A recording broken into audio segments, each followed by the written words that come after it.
오늘 하나님께서 우리에게 주시는 말씀은 레위기 23장 9절로 14절 말씀입니다. 제가 가진 성경으로 구약성경 181페이지에 있습니다.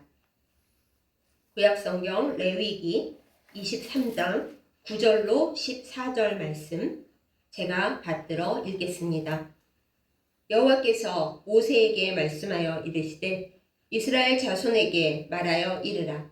너희는 내가 너희에게 주는 땅에 들어가서 너희의 곡물을 거둘 때에 너희의 곡물의 첫 이삭 한 단을 제사장에게로 가져갈 것이요 제사장은 너희를 위하여 그 단을 여호와 앞에 기쁘게 받으심이 되도록 흔들되 안식일 이튿날에 흔들 것이며 너희가 그 단을 흔드는 날에 1년 되고 흠없는 순양을 여호와께 번제로 드리고 그 소제로는 기름 섞은 고운 가루 10분의 2 에바를 여호와께 드려 화제로 삼아 향기로운 냄새가 되게 하고 전제로는 포도주 4분의 1 흰을 쓸 것이며 너희는 너희 하나님께 예물을 가져오는 그날까지 떡이든지 볶은 곡식이든지 생이삭이든지 먹지 말지니 이는 너희가 거주하는 각 처에서 대대로 지킬 영원한 규례니라. 아멘.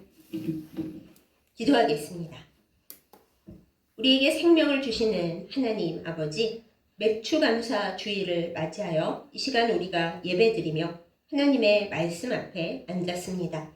우리에게 꼭 필요한 하나님의 생명의 말씀을 주시고 우리가 하나님을 온전히 사랑하며 기뻐하며 살 수 있도록 말씀 가운데 온전히 있게 하여 주옵소서. 예수님의 이름으로 간절히 기도드렸사옵나이다. 아멘. 오늘은 맥추감사 주일입니다. 우리나라의 맥추감사 주일과 이스라엘의 맥추절이라고 하는 절기가 사실은 시기적으로 맞지가 않습니다. 그래서 우리나라의 성도들이 이스라엘에 대해 공부를 좀 하다 보면 또 성경을 잘 대조해서 읽다 보면 이상하다. 우리나라의 맥추감사 주일과 이스라엘의 맥추절이 왜 이렇게 다르지? 대체 무슨 의미가 있지? 하고 의아해집니다. 그런데 우리나라의 맥추감사 주일은 이스라엘의 맥추절의 의미만을 가져왔습니다. 오늘 우리가 레위기 말씀에서 보듯이 이스라엘의 맥추절은 그들이 그 해에 처음 추수한 첫 열매를 하나님 앞에 올려드리는 절기입니다. 우리나라도 예전에는 보릿고개라고 하는 시기가 있었죠. 흉년도 아니라고 하더라도 하나님 앞에서 우리가 살 때에 곡식이 없고 먹을 것이 아무것도 없는 시기를 지나 보리 추수를 하게 되면 우리나라의 옛 교인들은 그 첫 열매를 가지고 하나님 앞에 감사를 드렸습니다. 그래서 교회에서 첫 열매를 드릴 수 있게 되는 그 시기, 그때를 맥추절로 삼자. 그래서 7월의 첫 번째 주일을 교회에서 맥추감사 주일로 지키게 된 것입니다. 우리에게 맥추감사 주일은 상반기를 끝내고 하반기를 시작하게 되는 첫 주일이기도 합니다.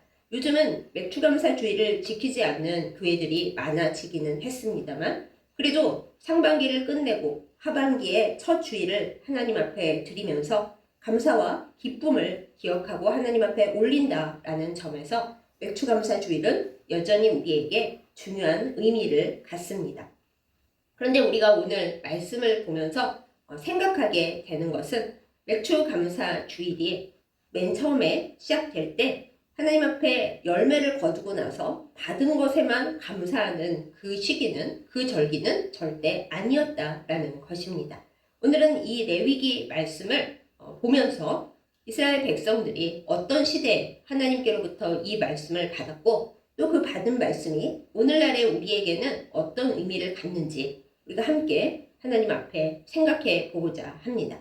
오늘 말씀의 첫 부분을 보면 하나님께서 모세에게 이 백성들에게 이러이런 절기에 대해서 전하라 라고 얘기를 하십니다.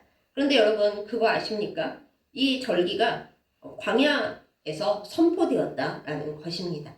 이스라엘 백성이 젖과 꿀이 흐르는 가나안 땅에 들어가서 농사 지을 때 이 말씀을 받은 것이 아닙니다. 하나님께서 땅 좀 주시고 농사법을 가르쳐 주신 후에 이 말씀을 주신 것이 결코 아니었다라는 것입니다. 이 말씀이 선포될 당시에 이스라엘 백성들은 아무것도 없는 광야에서 헤매고 있었습니다. 낮에는 하나님이 주시는 구름 기둥을 따라서 광야를 돌아다녔고, 밤에는 하나님께서 주시는 불 기둥 아래에서 잠을 청했습니다. 또 그들에게는 농사지을 땅은커녕 그냥 거주하고 머무를 땅 한 태기도 없는 상황이었습니다. 아주 솔직히 말하면 대체 언제 젖과 꿀이 흐르는 땅에 들어갈 수 있을지조차 명확히 알 수 없는 그런 시간을 지내고 있었습니다. 그런데 하나님께서는 그들의 지도자 모세에게 말씀하신 겁니다. 이 백성이 젖과 꿀이 흐르는 땅에 들어가서 그때 농사 짓고 나서 나에게 어떻게 감사해야 하는지 지금 가르쳐 줘라. 지금 얘기해 줘라. 이렇게 말씀을 하신 겁니다. 하나님과 백성 사이에 있는 모세는 하나님의 그 말씀을 받고서 이 다음에 가나안 땅에 들어가서 농사 짓고 그리고 열매를 따게 되면 어떻게 해야 좋을지 백성들에게 미리 얘기를 하고 있습니다. 그러면 이스라엘의 맥추절은 어떻게 지켰는지 우리가 말씀을 한번 살짝 볼까요? 물론 우리는 이것을 이대로 지킬 이유가 없습니다. 가끔 여러 이단 사이비에서 구약을 제대로 지켜야 한다 얘기하는데 구약의 모든 절기는 예수 그리스도께서 오신 이래로 우리가 더 이상 지키지 않습니다. 그러면 왜 우리는 이것을 성경에서 그대로 읽고 배우고 또 그 절기를 본따서 예수 그리스도의 복음 안에서 절기들을 지켜나가느냐? 그 의미를 온전히 기억하기 위해서입니다. 자, 그럼 오늘 말씀에 보면 이스라엘 백성들이 아직 농사 안 지을 때 어떤 맥추절의 법들을 받았는가 보겠습니다.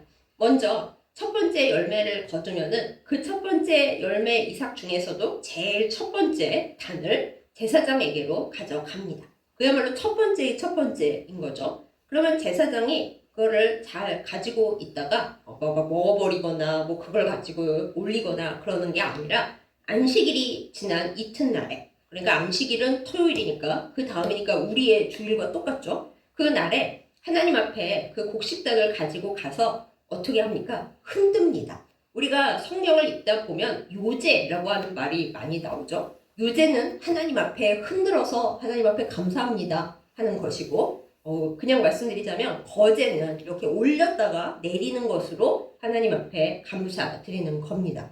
그럼 우리가 여기서 잠깐 옆길로 세서 그러면 흔들었거나 이렇게 올려드려서 드렸던 요제나 거제 제물은 어떻게 하는 것이냐? 네, 하나님 앞에 살아가는 제사장들의 먹을거리로 내주었습니다.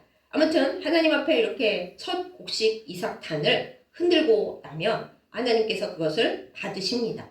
그런데 첫 번째 이삭단만 그냥 흔들고 끝나는 건 아니었습니다. 백성이 하나님 앞에 감사와 기쁨으로 예배드리고 있다는 것을 보여드리기 위해서 1년 되고 아무런 흠이 없는 깨끗한 순양 한 마리를 가져다가 온전히 다 태워서 하나님 앞에 향기로운 냄새로 올려드렸습니다. 또 곡식 제사도 있었죠. 오늘 말씀에 보면 10분의 2 에바라고 하는데 10분의 1 에바가 2.2리터니까 4.4리터 가량의 밀가루나 볶음보리나로 되어 있는 기름 섞은 그 떡을 만들어다가 하나님 앞에 올려드렸습니다.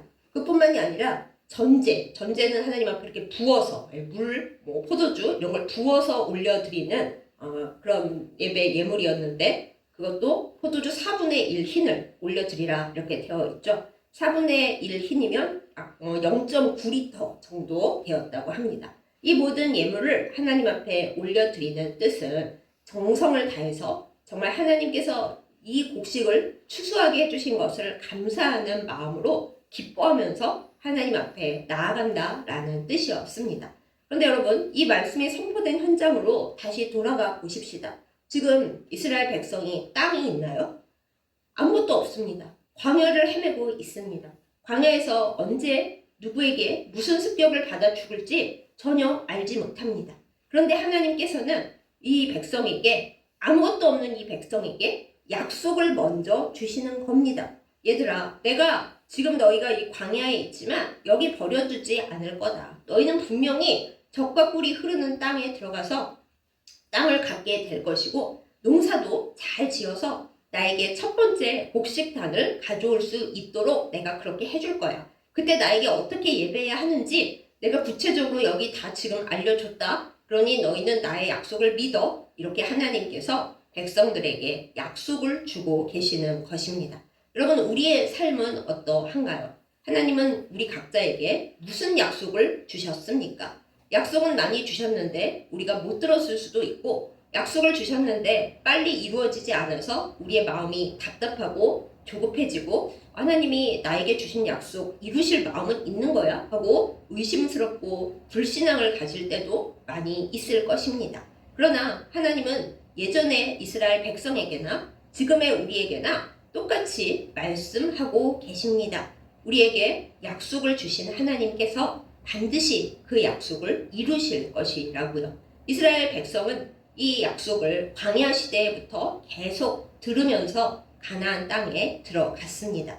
불순종할 때도 있었고 하나님을 원망할 때도 있었고 또 가나안 땅에서 약속을 안 지킬 때도 있었으나 그들의 마음속에는 항상 하나님께서 우리를 기억하시고 우리를 생각하시고 우리에게 좋은 것을 주시는 분이라는 그 생각이 무의식 속에 깊숙이 남아 있었습니다. 우리는 어떠한가요? 하나님의 약속이 우리의 마음속에 온전히 남아 있습니까? 우리는 진정 안 좋을 때에도, 내 마음이 슬플 때에도, 내 마음이 허할 때에도 하나님 앞에 예배 드리러 나와서 주님, 저는 주님이 주신 약속을 믿고 주님을 사랑하며 나아갑니다 라는 고백을 하고 있을까요? 이제 2026년 상반기가 지나고 하반기가 시작되는 이 첫째 주일에 우리는 하나님 앞에 조금은 부끄러울 수도 있고 조금은 죄송할 수도 있고 어쩌면 떳떳한 분도 계시겠지만 오늘 말씀의 제목처럼 이렇게 고백해야 하겠습니다. 하나님, 주님, 우리 다시 시작해요. 과거가 어떻게 되었든 하나님 안에서 우리는 늘 새롭습니다.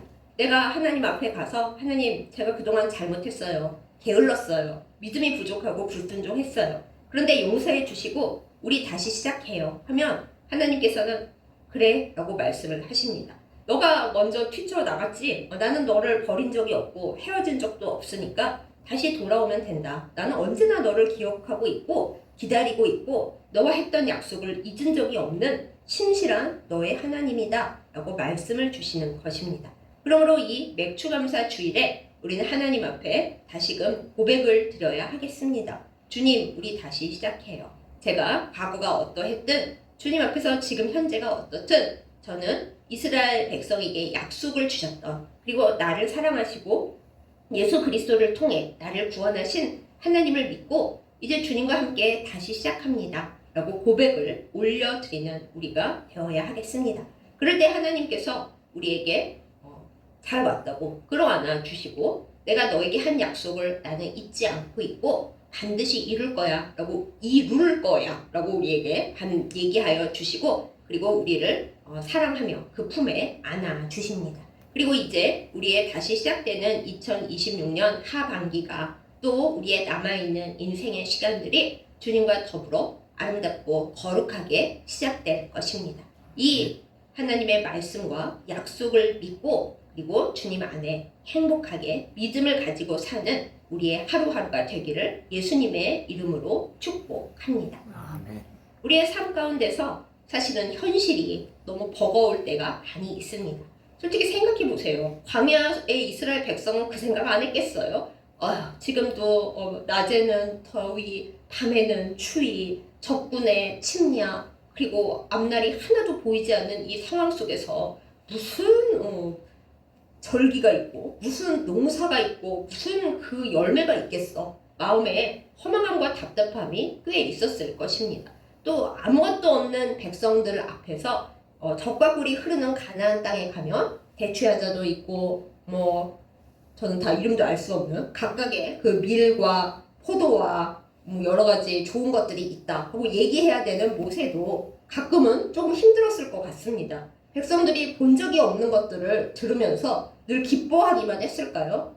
저 사람은 맨날 무슨 얘기를 하는지 맨날 하나님의 약속이 이렇다 저렇다 말만 하고 우리에게 보여주는 것은 아무것도 없는데 하고 원망하고 미워하는 눈빛으로 쳐다봤을 수도 있을 것입니다. 그러나 모세는 하나님과 백성 사이에서 항상 자기 할 바를 다했습니다. 하나님이 신실하게 백성을 사랑하시는 분이라는 것을 늘 얘기했고 백성이 하나님 앞에 원망하고 힘들어하는 것을 또 그대로 하나님 앞에 기도로 올려드렸습니다. 그렇게 하는 것이 또한 지금의 우리의 믿음입니다. 하나님 앞에 우리는 기도로 솔직하게 나아갑니다. 하나님께서 약속 주셨고 저에게 믿으라고 하셨는데 저는 아직 광야 가운데 있습니다. 저에게 믿음을 주시고 웬만하면 빨리 주님이 약속하신 그 복 가운데로 들어가게 해주십시오. 이것이 우리의 기도입니다. 그러면 하나님께서 때로 우리에게 직접 복을 주실 때도 있지만 그 이전에 어디가 젖과 꿀이 흐르는 가나안 땅에 들어가 살만한 그 준비와 훈련을 갖추어야 돼 하고 우리에게 말씀하시면서 이 이스라엘 백성에게 오늘 여러 가지를 이야기하시고 먼저 이렇게 기다리게 하시는 것처럼 우리에게도 그런 기다림과 인내의 훈련을 시켜주십니다. 우리가 그것을 싫어하지 않고 이게 하나님과 더불어 걸어가는 과정이구나 하고 때로 멈췄을 때에도 주님 우리 다시 시작해요 하고 그 길을 잘 걸어간다면 분명히 하나님과 함께 젖과 꿀이 흐르는 복지에 들어가게 될 것입니다. 여러분 이것을 우리는 비전이라고 부릅니다. 무슨 청년들만 비전을 가지는 줄 아십니까? 우리 그리스도인들도 늘 예수님의 십자가와 부활 안에서 비전을 가지고 살아갑니다. 우리의 현실이 깜깜할지라도 죽음 같을지라도 십자가에 달리셨던 예수 그리스도께서 부활의 새 생명으로 우리에게 오셨듯이 우리는 예수님의 부활을 믿으면서 하나님께서 우리에게 주신 꿈과 그 사랑이 이루어질 것을 믿습니다. 이것을 우리는 믿음이라고 부르는 것이고 소망이라고 부르는 것이죠. 세상을 바라보고 내 현실을 바라보면 답이 없습니다. 무슨 비전입니까? 그런데 내 비전은 내가 가진 비전이 아니라 하나님께서 우리에게 주신 비전입니다. 지금 이스라엘 백성이 자기들끼리 꿈꾸면서 언젠가 젖과 꿀이 흐르는 땅에 들어가서 이것도 하고 저것도 해야지 그러는 게 아니잖아요. 하나님께서 주신 꿈을 가지고 이건 내 꿈이 아니라 하나님께서 나에게 직접 주신 약속이야. 이걸 믿고 나아가고 있습니다. 부디 이 맥주 감사주의를 지나 살아가는 우리의 몸과 영혼도 하나님께서 우리에게 주신 이 성경의 수많은 약속들을 비전으로 우리 안에 품고 현실보다 크신 하나님의 비전을 따라 살 수 있기를 예수님의 이름으로 축복합니다. 아멘. 사랑하는 여러분, 현실은 비전보다 작은 것입니다. 우리는 현실에 눈을 받고 내 몸과 마음을 여기에 뿌리박고 나의 현실은 너무 슬퍼, 답이 없어, 너무 초라해 이럽니다만 현실만 볼 거면 하나님을 왜 믿겠습니까? 예수님의 복음을 왜 따라가겠습니까? 부활이 우리에게 무슨 의미가 있을까요? 우리는 부활하신 예수 그리스도를 따라 이 현실이 아니라 현실은 물론 열심히 살아가고 있지만 하나님께서 이루실 약속과 비전을 따라 살아가는 사람들입니다. 그리고 우리의 꿈보다 하나님의 꿈이 더 크십니다. 이것을 따라 살아가며 지금 이 현실이 아니라 하나님의 꿈을 바라보면서 주님 우리 다시 시작해요 라고 주님께 말씀드리는 우리이기를 예수님의 이름으로 축복합니다. 그리하여 2026년을 하반기를 새롭게 시작하는 이 7월의 첫 주가 그냥 7월의 첫 번째 주일이네 추감사 주일이었구나 이렇게 끝나는 것이 아니라 주님과 함께 새롭게 손을 다시 잡고 주님과 주님의 꿈 가운데서 다시 시작하여서 이 이스라엘 백성이 결국 젖과 꿀이 흐르는 땅에 들어가서 맥주감사 주일을 맥주절을 지켰잖아요. 지금 우리가 지키는 시기하고는 다릅니다만 그랬던 것처럼 우리의 꿈과 우리의 소망과 우리가 하나님 앞에 드리는 기도도 하나님 앞에 이루어져서 주님과 함께 시작한 우리가 주님과 함께 행복을 누리는 그 날이 꼭 오기를 믿고 따라가면서 그것을 이루는 우리 모두이기를 예수님의 이름으로 축복합니다. 아멘. 기도하겠습니다. 사랑하는 하나님 아버지, 우리의 현실보다 하나님의 비전이, 하나님의 꿈이 더 큰 것을 믿고 따라갑니다. 이스라엘 백성이 광야에서 정말 아무것도 바랄 수 없는 때에 있었지만 하나님은 모세를 통하여 백성에게 먼저 약속을 주셨고 구체적인 감사절 규정을 알려주셨고 그리고 끝내 그것을 이루셨습니다. 이제 2026년 하반기를 시작하는 우리 모두도 주님과 더불어 주님과 함께 손을 잡고 다시 시작하게 하여 주시옵소서. 우리의 상황이 어떠합니까? 때로는 막막하고 때로는 너무 슬프고 아무것도 답이 없는 것 같습니다. 그러나 하나님, 우리는 이 세상에 속하지 않았고 하나님의 나라에 속하였습니다. 주님께서 우리에게 주신 약속을 믿음과 소망으로 바라보면서 나의 현실은 이렇지만 하나님의 꿈은 나보다 크다. 믿음을 가지고 주님께 기도하면서 다시 시작하고 주님과 더불어 나아가게 하여 주시옵소서. 그리하여 하나님께서 우리를 통하여 가장 아름다운 뜻을 이루시고 우리를 복의 통로로 사용하여 주실 것을 간절히 믿는 가운데 그 소망을, 그 믿음을 주님 안에서 이루게 하여 주옵소서. 예수님의 이름으로 간절히 기도드렸사옵나이다. 아멘. 헌금 기도 드리겠습니다. 모든 것의 주인이 되시는 하나님 아버지, 우리에게 허락해 주신 것들에 감사드리며 이 예물 올려드립니다. 특별히 2026년도 상반기를 하나님 앞에 시작하면서 먼저 감사와 기쁨을 하나님 앞에 올려드립니다. 하나님, 우리가 하나님 앞에 드린 이 예물이 하나님 앞에 연락되어서 하나님께서 우리에게 더 풍성하고 더 좋은 복을 내려주시는 은혜가 있게 하여 주시옵소서.